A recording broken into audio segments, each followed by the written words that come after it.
I come in, sir? Please. Good afternoon, sir. Good afternoon, sir. Good afternoon. Good afternoon. You're Dr. Praveen Singh? Yes, sir. Praveen, in the actual interview, you will.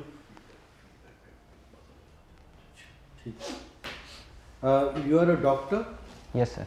Which area, which branch of medical science have you specialized in? Sir, my medium is Hindi, so can I speak in Hindi? Or Sorry I am about comfortable that. in both the languages if you tell me. Hindi में ही बात करें. Yes, sir. तो किस में specialisation किया, किसी में specialisation किया भी? जी सर, नहीं मैंने स्पेशलाइजेशन नहीं किया, मैंने केवल MBBS किया है सर. अच्छा, अपना परिचय दें प्रवीण जी. मेरा नाम डॉक्टर प्रवीण सिंह चारण है. मैंने अपनी MBBS Rabindranath Tagore medical college Udaipur से की है. 2017 में मेरी ग्रेजुएशन MBBS कंप्लीट होने के बाद मैंने 3 साल एक निजी अस्पताल में कार्य किया जूनियर रेजिडेंट के पद पर. फिर मैंने 6 महीने CGHS में मेडिकल ऑफिसर के पद पर कार्य किया जयपुर में. उसके बाद UPSC सिविल सर्विसेज 2021 से मुझे Indian corporate law service allocate हुई है. अभी मैं on job training Jaipur ROC में एज असिस्टेंट डायरेक्टर कार्यरत हूँ. फ्री टाइम में मुझे ट्रैवल लॉगिंग देखना बहुत पसंद है और मैं डेली रूटीन बेसिस पे फ्री टेली कंसल्टेशन करता हूँ, एक व्हाट्सएप ग्रुप के माध्यम से, एक और ऑर्गेनाइज तरीके से. Very good. तो फिर ये बताएं कि मेडिकल डिग्री होने के बावजूद आप सिविल सर्विसेज की तरफ कैसे आकर्षित हुए?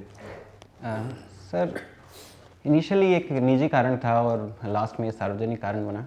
ड्यूरिंग MBBS मेरा विजुअल इम्पेयरमेंट स्टार्ट हो गया था. I belong to visual impaired category. तो 50% अगर विजुअल इम्पेयरमेंट हो जाता है तो गवर्नमेंट रिकॉग्नाइज़ नहीं करती है कि हम मेडिकल प्रैक्टिस परस्यू कर सकते हैं. और मेरा विजुअल इम्पेयरमेंट अभी 50% है, भविष्य में वो बढ़ सकता है. तो मुझे करियर स्विच करना था, लेकिन जब मैंने इसकी पढ़ाई की, जब सामाजिक मुद्दों को जाना या एनवायरनमेंट में लोग जो इनसेंसिटिव होते जा रहे हैं या इकोनॉमी की समस्याएं जब जानी, तो मुझे और इंटरेस्ट आने लगा और मुझे लगा कि समाज को भी बेहतर तरीके से हम सर्व कर सकते हैं. तो एक निजी कारण जो है वो अंत में सामाजिक कारण में चेंज हो गया सर. आप बता सकते हैं मिनिस्ट्री ऑफ कॉर्पोरेट अफेयर्स का दायरा क्या है, क्या क्या काम वो देखती है? जी sir, ministry of corporate affair का मुख्य जो काम है वो ईज़ ऑफ डूइंग को प्रमोट करना है और कॉर्पोरेट्स को फैसिलिटेट करना है. और इसके लिए वो कहीं अपने ऑफिसेस के थ्रू कार्य करती है. जैसे रीजनल ऑफिसेस जो होते हैं वो रजिस्ट्रार ऑफ कंपनी ऑफिस होते हैं, फिर रीजनल डायरेक्टर्स होते हैं. ऑफिशियल लिक्विडेटर एक ऑफिस है जो कि अब धीरे धीरे बंद होता जा रहा है क्योंकि इंसॉल्वेंसी बैंकरप्सी कोड 2016 के बाद में. इसके बाद फ्रॉड और इन्वेस्टिगेशन के लिए भी SFIO की विंग है जो सीरियस फ्रॉड्स को देखती है और कॉर्पोरेट गवर्नेंस को इंश्योर करने का कार्य करती है.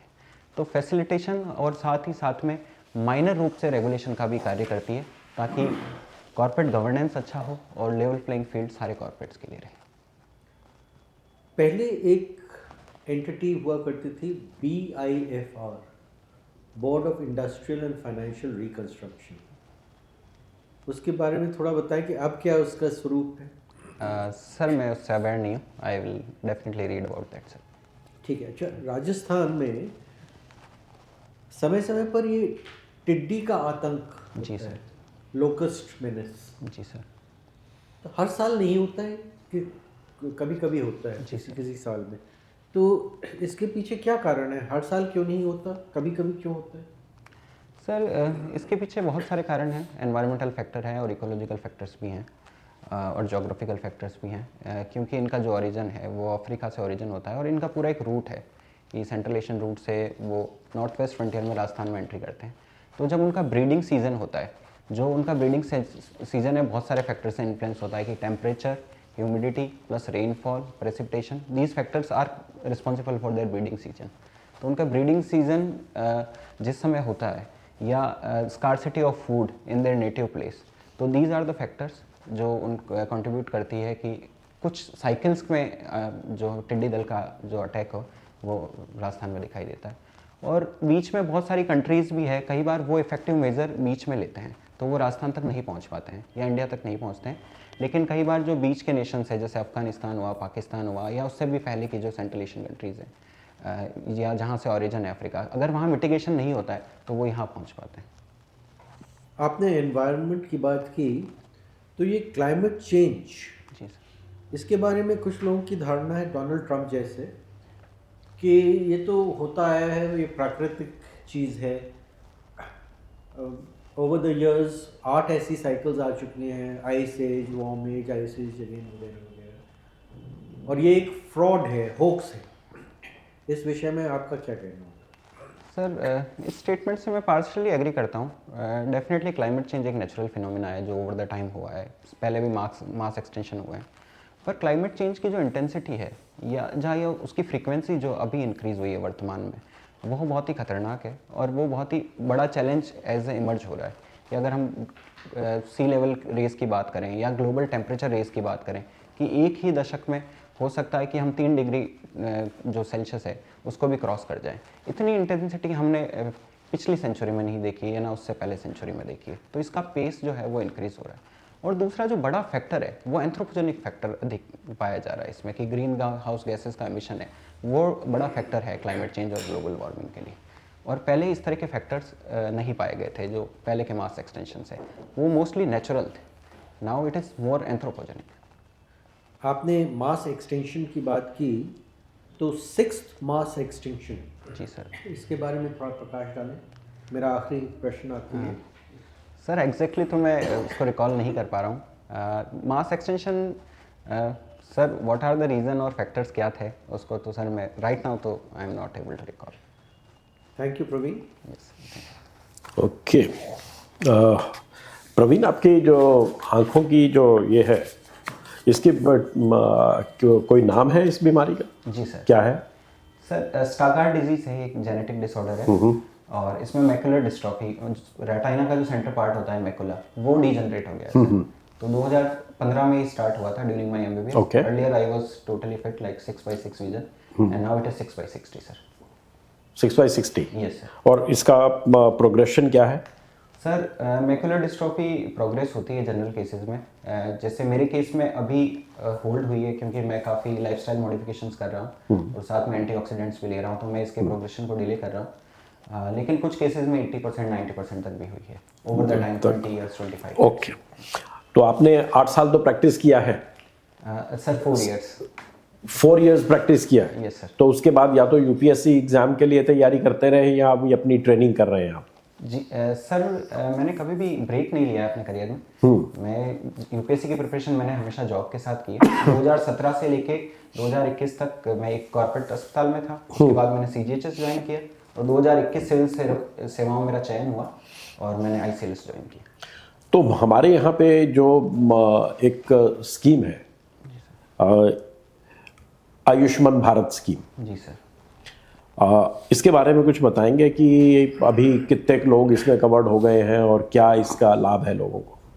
सर आयुष्मान भारत स्कीम एक बहुत ही विजनरी इनिशिएटिव है गवर्नमेंट का, क्योंकि भारत में जो है नेचुरली प्राइवेट सेक्टर बहुत मशरूम किया था और पब्लिक सेक्टर में कहीं ना कहीं हम लैकिंग थे, तो दोनों को ब्रिज करवाने का सबसे अच्छा माध्यम होता है इंश्योरेंस। और आयुष्मान भारत एक इंश्योरेंस कवरेज स्कीम है जो सेकेंडरी और टर्शरी केयर प्रोवाइड करवाती है। लगभग इसमें 10 करोड़ हाउस होल्ड्स को आइडेंटिफाई किया है और इंटेंडेड बेनिफिशियरी जो है लगभग इसके 50 करोड़ रहेंगे। तो इसमें 5 लाख तक का टर्म इंश्योरेंस, हेल्थ इंश्योरेंस दिया जाता है जो भी इसके बेनिफिशियरी हैं। नहीं, 5 लाख किसको दिया जाता है? सर जो भी आइडेंटिफाइड किए गए हैं 50 करोड़ इसमें। नहीं, जैसे मैं हूँ, मेरा परिवार है, हम 4 लोग हैं, जी सर। तो क्या हमको 20 लाख रुपया साल में मिल जाएगा अगर हमें इलाज कराना है तो? सर मुझे लगता है सर आपको तो नहीं मिल पाएगा, आप मिसिंग मिडिल कैटेगरी में आएंगे कि जो शायद नहीं, लेट्स से कि मैं गरीब आदमी हूँ। ओके। मैं गरीब आदमी हूँ, मैं घर पे काम करता हूँ किसी के, तो मेरे परिवार में 4 लोग हैं, तो हमें अगर ज़रूरत पड़ जाए जी सर, तो क्या सबको ये 5-5 लाख के हिसाब से 20 लाख रुपया मिल जाएगा? सर जितना मैंने कॉर्पोरेट सेक्टर में कार्य किया था और वहाँ जो इंश्योरेंस स्कीम के आते थे तो इंडिविजुअली 5 लाख तक का इंडिविजुअल में रखते थे और उसमें नेक्स्ट ईयर टॉपअप भी होता था अगर वो क्लेम नहीं करते हैं तो। प्राइवेट इंश्योरेंस में मैंने देखा है। राजस्थान में आयुष्मान भारत इतना प्रेवलेंट नहीं था, तो मैं इसके बारे में सर सारे रूल्स और वापस देखूंगा एक बार, क्योंकि ये परिवार के लिए है ना कि इंडिविजुअल के लिए नहीं है। 5 लाख रुपए की लिमिट जो है उसके बारे में। ओके, आप मुझे ये बता देंगे कि टेटनस का इंजेक्शन जी सर, जच्चा बच्चा को, जी सर, जच्चा को prenatal and postnatal कब कब लगता है? सर टेटनस के 2 डोजेस लगते हैं महिला को, अगर प्रेग्नेंट महिला है तो उसको फर्स्ट ट्राइमेस्टर में लगाना होता है। नहीं तो हम 4th मंथ तक भी एक्सटेंड कर सकते हैं और फिर अगला जो उसको सेकंड डोज लगता है वो 5th मंथ पे लगता है। और उसके बाद सर जैसा मैं रिकॉल कर पा रहा हूँ इम्यूनाइजेशन शेड्यूल सर, अगर मुझे 10 सेकंड दे तो सर मैं रिकॉल करता हूँ।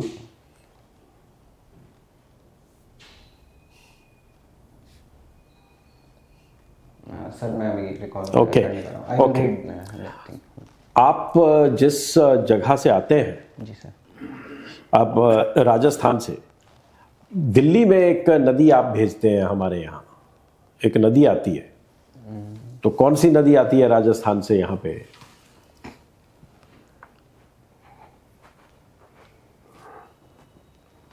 बनास तो सर मैं रिकॉल नहीं कर पा रहा। साहिबी। Okay sir, thank you sir.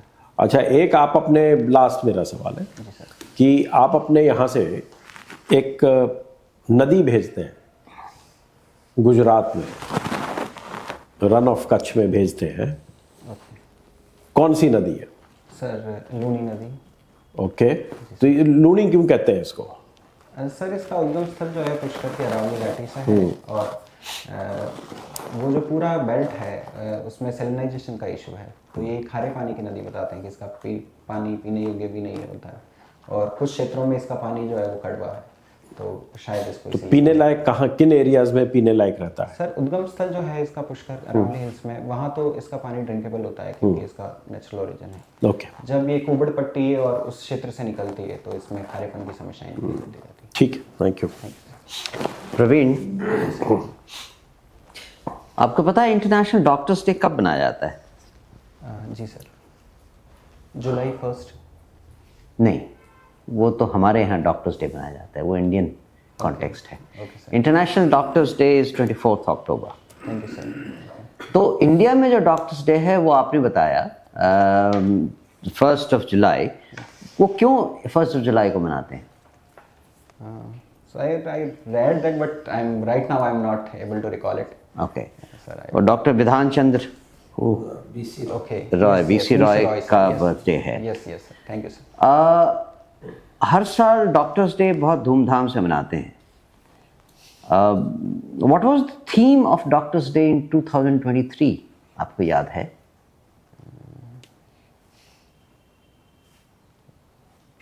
Sorry, sir, not able. Celebrating resilience and healing hands. Okay. और what is the symbol of doctors day हमारे यहाँ? Sir, not able. Red carnations. Okay, thank you, sir. आपने कहा कि आपको travel vlogging videos देखना पसंद है। जी सर। अगर आप खुद ट्रैवल करना चाहें कहीं एंड वीडियो ब्लॉगिंग करना चाहें, जी सर। कौन सी जगह चूज करेंगे? सर मैंने अक्रॉस द ग्लोब बहुत सारे ट्रैवल ब्लॉग्स देखे हैं, तो अगर आप मुझसे पूछेंगे कि मैं कहाँ जाना चाहूँ या वहाँ शूट करना चाहूँ तो मुझे लगता है मैं सेरेंगेटी नेशनल पार्क जाऊँगा। कहाँ? Serengeti national park wow. Tanzania में। क्यों? सर वो बहुत ही सुंदर नेशनल पार्क है क्योंकि मैंने देखा है कि एक ही नेशनल पार्क में सारी वाइल्ड लाइफ वहाँ पे प्रेजेंट है, कि वहाँ जिराफ भी मिलता है, लॉयन भी है, राइनोस भी है। Which are the big 5 of that? Sir मैंने बहुत सारे वीडियोस देखे हैं, मैंने उसमें जिराफ देखा है, राइनो देखा है, मैंने लॉयन भी देखा है, एलिफेंट देखा है उसमें, और last, multiple, I think I have seen Last. 50 but I am not able. Very crucial, has Indian connection now. Rhino नहीं, वो तो आ गया। आ गया, अच्छा बोल दिया। यस, चीता रह गया था। Okay. बिग 5। ऑलराइट, 100 साल बाद अगर लोग इस पीरियड को याद करना चाहें तो क्या क्या चीज़ सिग्निफिकेंट देखेंगे? सर अगर पास्ट में अगर फ्यूचर में जाके बात करते हैं कि हम 100 साल बाद इस पीरियड में, तो पॉजिटिव और नेगेटिव चीज़ें दोनों ही होगी। मैं तो आपसे यही पूछ रहा हूँ, आप 3 चीज़ बताइए। जी 3 चीज़ पॉजिटिव, 3 चीज़ नेगेटिव। सर पॉजिटिव चीज़ सबसे बड़ी लर्निंग फ्रॉम द कोविड कि हेल्थ की क्या इंपॉर्टेंस है, क्योंकि ओके, health को हम गुड, तभी वेरी significance गुड, देते वेरी हैं गुड। तो- सेकंड? सेकंड मुझे लगता है कि भारत के परिप्रेक्ष्य में न्यू एजुकेशन पॉलिसी वो 100 साल बाद हमें रियलाइज करवाएगी कि वोकेशनल ट्रेनिंग जो डेमोग्राफिक डिविडेंड हम फ्यूचर में अर्जित करेंगे इस न्यू एजुकेशन पॉलिसी से, वो इतिहास याद करेगा। ओके, और तीसरी? तीसरा सर मुझे लगता है कि जैसे इंडियन गवर्नमेंट की जो डिप्लोमेसी है, तो हम एक विश्व गुरु या विश्व मित्र की फेज़ जो अभी हम चाहते हैं या हम डिज़ायर करते हैं और उसके पद पे अग्रसर भी हैं। अच्छा, वो आप हम तीनों भविष्य में- चीज़ तो आपने लगभग इंडिया के परिप्रेक्ष्य में बताया, except for Covid. Yes, sir. दुनिया को कैसे लोग याद करेंगे, ह्यूमैनिटी को, ग्लोब को? क्या हुआ इस ज़माने में? और ज़माना जब मैं कहता हूँ तो 2015 से 2024 तक का 9-10 साल का पीरियड आप लीजिए। इस पीरियड में को लोग किस तरह से देखेंगे? सर मुझे लगता है इसको सबसे बड़ा covid, then second climate change और ग्लोबल वार्मिंग में जो सबसे वोकल रहा है ये पीरियड, कि बहुत सारे हमने छोटे आइलैंड्स देखे हैं, तालाब जैसे लेकिन कुछ islands, हुआ नहीं। हाँ, जिसमें हम ओके, इनिशिएटिव टेकन तीसरी नहीं ले पाए। चीज़? तीसरी सर, ये जियोपॉलिटिकल शिफ्ट का भी एरर रहा है world wide. Okay, good, very good. हाँ जी, डॉक्टर प्रीन, good morning to you, welcome. Thank you sir, good morning. आप कौन सी स्ट्रीम से गए डॉक्टर? आप नीट के थ्रू गए थे या जो राजस्थान मेडिकल टेस्ट था उसके थ्रू? सर 2012 में नीट स्टार्ट हुआ था और 2011 मेरा एंट्रेंस है, तो उस समय अच्छा, आप नीट के पहले गए। राजस्थान प्री मेडिकल ये टेस्ट। मेडिकल एजुकेशन में स्पेशली पीजी में जी सर। करप्शन की बहुत बात होती है। हम अखबारों में पढ़ते रहते हैं कि इतने करोड़, ये वो क्या है और उसमें क्यों नहीं सुधार आ सकता? सर आपने बिल्कुल ठीक कहा है कि प्राइवेट मेडिकल एजुकेशन है, उसमें मनमानी फीस जो है वो प्राइवेट मेडिकल कॉलेजेस जो हैं वो मांगते हैं। रिसेंटली सर मैं एग्जांपल देता हूँ कि उदयपुर के एक निजी मेडिकल कॉलेज में, जो कि अखबारों में सुर्खियाँ बनी थी कि रेडियोलॉजी में 11 करोड़ की उसी सीट, का रेफरेंस है। 11 करोड़ 8 करोड़ की सीट्स गई है। सर एक तो बड़ा फैक्टर है कि गवर्नमेंट ने, एनएमसी ने परसेंटाइल को 0 कर दिया है नीट पीजी के लिए। तो जब परसेंटाइल 0 कर दिया है तो नंबर ऑफ कैंडिडेट इंक्रीज हो गए, दोज हु कैन पे। और उसके बाद सर कोई भी कैपिंग मैकेनिज्म नहीं लगाया एनएमसी ने कि जो गवर्नमेंट है या प्राइवेट मेडिकल कॉलेज हैं वो मनमाना चार्ज कर सकते हैं। तो करप्शन सर जो है वो पब्लिक एट लार्ज के लिए, but according to rules they are charging their fees only because there is no cap, so we have to put the cap on private medical colleges. जी sir. ये जो MRP है medicine की, वो भी हम देखते हैं कि जितनी मेडिसिन की कीमत होती है उससे एक्चुअल जो अवेलेबल कई जगह पर उससे कम भी अवेलेबल हो जाती है।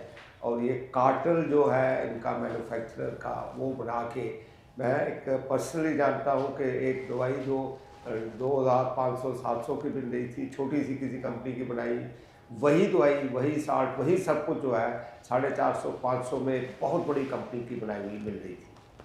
I am talking of A cancer drug. तो ये क्या है, कैसे इसको आम आदमी तो उसमें बेवकूफ़ बनेगा ही बनेगा। जी सर। सर भारत में मेडिसिन सेक्टर की बात करें तो जेनरिक मेडिसिन जो हैं वो आजकल बहुत सारी कंपनीज उसमें मशरूम हो रही है। और साथ ही में एनएमसी ने रेगुलेशन भी कर दिया कि डॉक्टर्स जो हैं केवल सॉल्ट लिखेंगे। तो पहले का जो डिस्क्रिप्शन डॉक्टर का था जिसमें वो ब्रांडेड मेडिसिन लिखते थे या पर्टिकुलर ब्रांड की लिखते थे, वो डिस्क्रिप्शन अब फार्मासिस्ट के पास चला गया है। और फार्मासिस्ट मन चाहिए अपनी जेनरिक मेडिसिन देते हैं, चाहे उनकी कॉस्ट 1 रुपये हो। पैरास्टामोल की बात करते हैं सर, एक पैरास्टामोल को भारत में लगभग 1000 कंपनीज बनाती है और उनकी कॉस्ट वेरी करती है। तो मुझे लगता है जेनरिक मेडिसिन का रेगुलेशन और उनका स्टैंडर्ड और क्वालिटी मैनेज करने की आवश्यकता है, तभी इसका हम प्राइस रेगुलेशन कर पाएंगे और एक स्टैंडर्ड पे सारी दवाइयों को लेके आ पाएंगे। अच्छा, एक चीज़ बताएं, मैंने कहीं पढ़ा था कि जिस तरह से मेडिकल साइंस में एडवांसमेंट्स हो रही हैं, हर साल आम आदमी की जो लाइफ स्पैन है वो 1 साल बढ़ रहा है ना। अगर इसी तरीके से मैं अभी फ़र्ज़ करिए 70 का हूँ तो मेरा 71 तक का मैं जाता हूँ, मेरी लाइफ स्पैन जो है साइंस ने, मेडिकल साइंस ने 1 साल बढ़ा दी, तो इस तरह तो थ्योरेटिकली मैं इमॉर्टल हो जाऊँगा। सर भविष्य में क्या होगा या टेक्नोलॉजी कितना प्रगति करेगा उसको आज तो कहना असंभव है कि हमने 100 साल पहले नहीं सोचा था कि स्टेम सेल, इवन 20 साल पहले भी नहीं सोचा था कि स्टेम सेल किस तरह से कारगर होगी। भविष्य में कुछ भी हो सकता है, लेकिन sir death is the ultimate reality.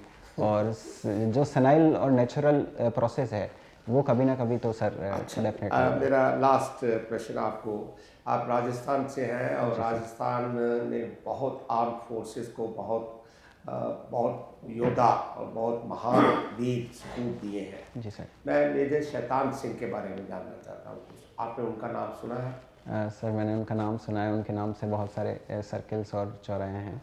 किस बैटल के साथ उनको एसोसिएट किया जाता है? सर वो मैं अभी रिकॉल नहीं कर पा रहा हूँ। I will definitely read about him sir. Rezang La की 1962 की बैटल थी जिसमें वो कंपनी कमांडर थे, चार्ली कंपनी 13 कुमाऊं की, और उनके 125 में से 114 जवान शहीद हुए थे और उनको परमवीर चक्र मिला था मेजर शतान सिंह साहब को। वो जयपुर के थे, जयपुर में एक गांव है वहाँ के। जी sir. Thank you Praveen. Thank you sir. Praveen, जी सर। आप अजमेर से आते हैं, जी सर। ये अजमेर शब्द का ओरिजिन क्या है, मतलब इसका? सर अजमेर जो है वो अजय सिंह जी के द्वारा बसाया हुआ नगर था, तो उन्हीं के नाम से पहले अजय मेरू था, देन इन मॉडर्न फॉर्म में इसका नाम अजमेर हुआ है सर। अजमेर को इनविंसिबल हिल्स बोला जाता है, जोड़ा जाता है, क्यों? सर स्ट्रेटेजिकली इसकी इम्पोर्टेंस थी मिडाइवल टाइम में, और जो फोर्ट थे बहुत ही, तारागढ़ का फोर्ट बहुत स्ट्रेटेजिक था और उसमें नेचुरल बैरियर्स भी थे, तो ये एक कारण था कि इनविंसिबल हिल्स का दर्जा दिया गया सर अजमेर को। ठीक है प्रवीण, आप एक डॉक्टर हैं, इंडिया का डॉक्टर पेशेंट रेशियो अभी क्या है? सर रिसेंटली जो economic survey last year release हुआ है उसमें हाईलाइट किया है कि अराउंड 850 पे अब एक डॉक्टर भारत में है। 834। जी सर 854। ठीक है, हम discussing about a statement and a survey WHO का कि 70% Indians are one medical bill away from poverty. इसके क्या कारण है? Sir can you repeat the statement? 70% Indians are one medical bill away from poverty. One medical bill? Bill okay, one medical bill away from poverty. इसके क्या क्या reasons हैं? Sir out of expenditure India का बहुत अधिक high है। अभी तो सर आयुष्मान भारत आने के बाद वो रिड्यूस हुआ है, लेकिन अभी भी लगभग 40% है। तो वन ऑफ द बड़ा रीज़न बनता है कि जो मेडिकल की कॉस्ट है वो कई लोगों को पॉवर्टी के नीचे पुश करती है। दूसरा, हमारी इंश्योरेंस स्कीम्स भी है, जैसे आयुष्मान भारत की बात की जाए तो उसमें OPD कवरेजेस नहीं है, और इंश्योरेंस का मैक्सिमम जो खर्चा आता है वो OPD खर्चा आता है। कि अगर हम भी हमारी ज़िंदगी में बात की जाए तो हमें IPD की रिक्वायरमेंट बहुत ही कम होती है, लेकिन डे टू डे हमारी OPD एक्सपेंसेस आते हैं, तो वो भी एक बड़ा कारण है। और तीसरा मुझे लगता है कि कॉर्पोरेट सेक्टर भारत में बहुत मशरूम किया है कि 80% जो हमारा हेल्थ प्रोवाइडर है वो कॉर्पोरेट सेक्टर है। कॉर्पोरेट सेक्टर्स भी फीस जो है अनरेगुलेटेड है, वो भी जब हाई एक्सपेंसेस होते हैं तो लोगों को पॉवर्टी में पुश करते हैं। चौथा मुझे लगता है कि sanitation, promotive and preventive health, उसमें गवर्नमेंट का एक्सपेंडिचर भी पुअर है और साथ में लोगों में अवेयरनेस भी नहीं है। तो जो डिजीज़ फ्यूचर में प्रिवेंट की जा सकती है, इवन लाइक कि हाइजीन प्रैक्टिस से भी हम प्रिवेंट कर सकते हैं, उसकी भी कमी होने के कारण टर्शरी और सेकेंडरी सेंटर्स पे लोगों को जाना पड़ता है, और वो भी एक बार पॉवर्टी का कारण बन जाता प्रवीण, मेडिकल डेथ सुना है आपने ये टर्म? है। Medical debt? Debt, yes sir. Medical डेप्ट और डेथ सर? डेप्ट, ओके, DEBT, ओके, कर्जा। यस। भारत में ये बढ़ रहा है या कम हो रहा है sir from past 5 years? sir, I am not able to think about it right now, or I am not aware, let's say sir, बढ़ रहा है अभी, but thank you sir. Okay, coming to your hobbies, आपने travel vlogging videos का जिक्र किया है। जी सर। ब्लॉगिंग में और व्लॉगिंग में क्या मेजर डिफरेंस है? सर ब्लॉगिंग में पहले जब लोग घूमते थे तो उनको ब्यूटीफुली तरीके से लिखा जाता था, ब्लॉग्स लिखे जाते थे और उसको रीडर्स पढ़ता था और वो री इमेजिन करके वही एंजॉय कर पाता था। व्लॉगिंग एक न्यू मेथड्स हैं जिसमें वीडियोस बनाए जाते हैं उस साइट्स के, उसका डिस्क्रिप्शन दिया जाता है और म्यूज़िक ऐड किया जाता है।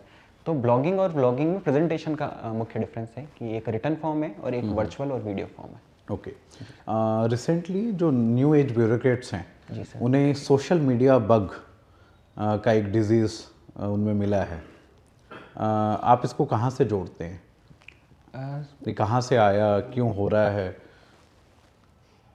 सर इसके बहुत सारे फैक्टर्स हैं और ये अगर देखा जाए तो इसमें पॉजिटिव और नेगेटिव दोनों एलिमेंट्स हैं। कि हम सोशल मीडिया का यूटिलाइज एज ए ब्यूरोक्रेट जब करते हैं तो हमें एंड पे ज़्यादा फोकस करना चाहिए रादर देन कि मीन पे। कि अगर मेरा एक्चुअल एंड है सोशल मीडिया को यूटिलाइज करके समाज में कोई बदलाव लाना है या सोशल मीडिया को यूटिलाइज करके पॉपुलैरिटी गेन करनी है। अगर मुझे बदलाव लाना है समाज में या सोशल मीडिया को मैं एज ए वेपन और टूल यूज़ करता हूँ कि जिसमें लोगों में अवेयरनेस स्पेंड कर पाऊँ या कुछ समाज में बदलाव ले पाएँ, तब वो बहुत ही अच्छी चीज़ है।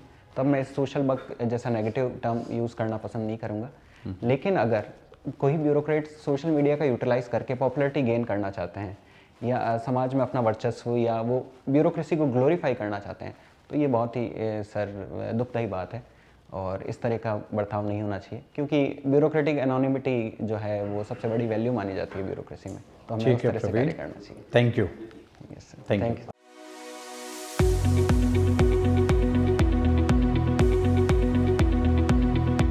जानकारी चाहेंगे कि आपके सेल्फ असेसमेंट में कैसा गया, कैसा परफॉर्म किया आपने? सर मैं कुछ आंसर्स मुझे लगा कि मैं थोड़ा शॉर्ट कर सकता था, थोड़े लेंथी थे, और मुझे कुछ फैक्चुअल इन्फॉर्मेशन अभी भी गैदर करनी बाकी है सर, मुझे लगता है। तो आपका इंटरव्यू कब है? 30 जनवरी को सर। 30। जी सर। मॉक्स कितने कर लिए आपने? Sir this is my second mock, this is my 4th UPSC interview sir, this will be my 4th UPSC interview. अच्छा, यस सर, यस सर। पहले मार्क्स क्या क्या हैं? Sir, I started with 143, then 160, then last year 176. So it is improving from 143 to 176.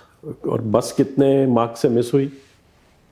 Sir, I got rank 141 in 2021, but unfortunately I was allocated Indian Corporate Law Service because that year earmark seat vacancy जो था visually impaired का वो ICLS था sir, और मेरे से ऊपर दो रैंक 7 और रैंक 48 विजुअली इम्पेयर्ड थे। आई वाज अनफॉर्चुनेट कि 141 पे भी मुझे ICLS मिला and I was denied IS। I am fighting for it in CAT, mostly I will get the order on 20। Your rank was 141? Yes, in 2021 sir. और आपको मिला है देखो Indian corporate law. Yes sir. I didn't avail any relaxation under PH category. Like I qualified with general standard at all the level pre-mains, but even they denied कि you will get Okay. only। तो आपकी बार return कैसा हुआ? मिलना आपकी चाहिए। बार आपका? Sir return went Very well. वेल। यस यस सर, चलो, wish you all the best. Thank you sir. तो Praveen, definitely you are a very good candidate. Thank you sir. थोड़े पॉइंट्स पर ध्यान देने की ज़रूरत है। जी सर। पहली बात तो जब आप आते हैं जी सर। तो you have to wait for the orders of the chairman okay sir. Before you sit down. Okay sir. Don't be in too much of a hurry. Okay sir, I will take care. Secondly, ये tie जो है थोड़ी सी it will need to be knotted properly. Okay, I will. And you will be wearing a coat. Yes definitely sir, I will wear. तो already देखिए, you face the interview board, you know कि किस तरीके से you know how to handle the interview board as such. Yes sir. तो अब बस थोड़ा सा उसमें प्रिपरेशन में जी सर। ज़रा सा उसको और गति लाने की ज़रूरत है। जैसे आपने कहा, देखिए, it's not a test of knowledge, yes sir. It's a test of your officer like qualities. Already आपको कुछ एक्सपोजर हो गया है to government functioning, all that will go in your favour. Yes sir. Plus one very big thing is that you have overcome this and you face the challenges of life, so Yes, sir. that shows the strength of character. Yes sir, thank you sir. हाँ। तो एक चीज़ ज़रा ध्यान में रखें कि जब आप आंसर कर रहे हैं जी सर। तो उस आंसर में ही अगला क्वेश्चन कभी कभी दबा रहता है। जी सर। जब बात हो रही थी अबाउट क्लाइमेट चेंज तो आपने मास एक्सटिंक्शन की Extinction, बात कर ली यस सर। और उसको हमने फौरन पकड़ लिया। Yes sir. अच्छा, इसमें एक्चुअली बहुत ज़्यादा पेचीदगी नहीं है। जी सर। अगर आप वेरी फर्स्ट गूगल में देखेंगे या उसका अध्ययन करेंगे तो this term was coined in 2014 by Elizabeth Colbert, yes sir. And it means loss of at least 75% species within 2 million years. Okay. And the third is that the current rate is 10 to 100 times more than any previous extinction extinction, rate yes. caused by humans. Yes. That's why it is also called Holocene extinction. बस 3 statements में आपने पूरा capture करें. Yes sir. Most of these questions which come you can capture in 3 statements. Yes, I will try. And कोशिश ये कीजिए, keep it down to 1 minute to 1.5 minutes. Yes sir. Huh. Because you see, you are interacting with someone who already knows the answer. Yes sir. Huh. तो he wants to see how lucidly, मतलब कितने आसानी से और कितने गहराई से आपने कंसेप्ट पकड़ा है। Yes sir. हाँ, conceptual clarity is very important. Right. तो best of luck, I am sure you will do very well indeed. Thank you sir. एक चीज All the best. एक चीज कह दूं सर इसमें? आपका इतना सधा हुआ और बहुत अच्छा तरीके से आपने जो जवाब दिए हैं, मैंने जानबूझ के एक सवाल मेड़ता पे नहीं पूछा। ओके। ठीक है, आप मेड़ता से आते हैं, हाँ, मेड़ता से आते हैं, और मेड़ता और मीराबाई यस सर। कोई भी सवाल कर सकता है। जी सर, मैं पढ़ तो और उसमें, और फिर जो मालकोट दुर्ग है, जी सर। और वहाँ पे जो राजपूतों को मराठों ने हराया था, जी सर। तो उस पर भी कोई सवाल हो सकता है ना, तो थोड़ा सा उसका ध्यान। Right sir, definitely. Thank you so much. मैं एक हाँ, चीज प्लीज। कहना चाहूँगा, थोड़ा सा zeal, passion, enthusiasm. Yes sir. आप बहुत फॉर्चुनेट हैं, आप यहाँ तक पहुँचे हैं और आगे भी बढ़ेंगे आप। जी सर। तो you have a beautiful smile whenever you smile. तो थोड़ा एंथुसियाज्म और आपने वो लाए जोश के, मैं तो फुल थ्रॉटल जाके किल इट। ये डॉक्टर है, ये बचाते हैं, किल नहीं करते हैं। आप फौजी हो, आप किल करते हो। Okay. Thank you sir. All the best. All the best. Thank you so much. Yeah. All the best, thank you sir. Careful.